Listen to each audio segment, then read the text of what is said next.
उसका भी परमेश्वर के स्वर्गदूतों के सामने में इनकार किया जाएगा। इसलिए be vigilant, be faithful till the end of our life.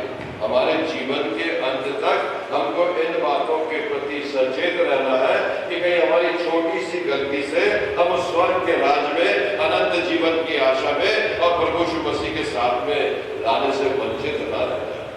प्रभु यीशु मसीह ने आगे अपने द्वारा से और भी शिक्षाएं दी। मत्ती रचित सुसमाचार उसका 16वां अध्याय उसकी 23वीं आयत को पढ़ेंगे। Get behind me Satan, you are an offence to मी।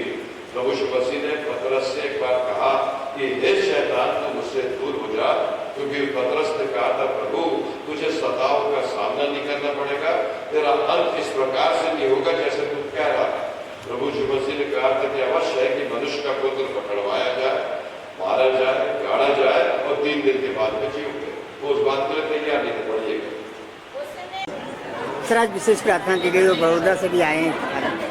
देखिए, इन दिनों में ऐश वेडनेसडे भस्म बुधवार 5 मार्च से शुरू हुआ और 5 मार्च से ये 18 अप्रैल तक गुड फ्राइडे तक मसीह समाज के लोग प्रभु यीशु मसीह के द्वारा से दिए गए बलिदान और क्रूस की मृत्यु से पहले उन्होंने अपने शरीर को आत्म नियंत्रण किया था।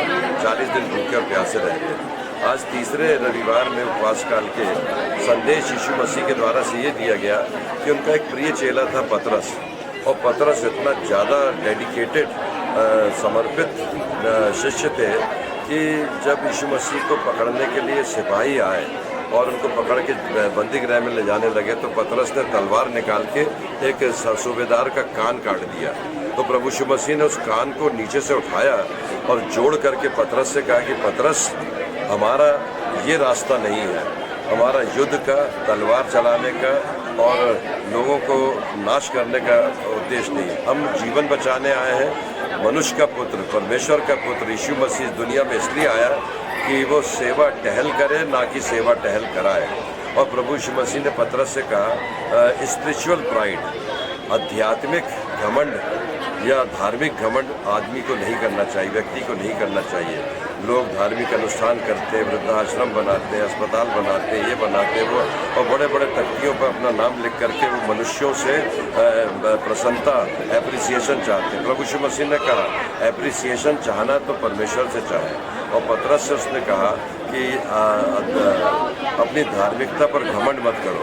और प्रभु यीशु मसीह ने उससे कहा था कि मुर्ग बांग नहीं देगा और तू 3 बार मेरा इनकार करेगा। और ऐसा ही हुआ कि प्रभु यीशु मसीह को जब पकड़वाया गया तो पतरस से लोगों ने आके बोला, तुम भी तो यीशु मसीह के साथ थे।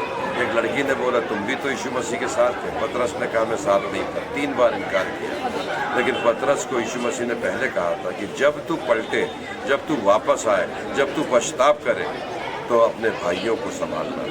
यही संदेश था आज का कि हम धार्मिक घमंड ना करें, क्योंकि शैतान फाड़ खाने वाले भेड़िए के समान इस ताक में रहता है कि धर्मी व्यक्ति को कब आत्मिक और नैतिक रूप से नीचे गिराए और उसका धर्म भ्रष्ट कर दे। तो आज का संदेश मनुष्य पवित्रता में और धर्म में आगे बढ़ता चला जाए। तो उत्तर को लेके नीचे आती है। तो प्रार्थना और आराधना का कितना गहरा संबंध है। इस प्रकार के बात पर पढ़िएगा। लूका 12 की महिमा में बजाते रहे, गाते रहे, बस यीशु के नाम से मांगिए। मिठाई ले लिया है भाई। तो खुदा का कलाम कहता है, मांगो तो मिलेगा, ढूंढो तो पाओगे और खटखटाओ तो तुम्हारे लिए खोला जाएगा। आज खुदावंद हमारे स्तुति रूप के सिंहासन पे विराजमान है और वो आपकी प्रार्थनाओं को सुन के आपको उत्तर देने की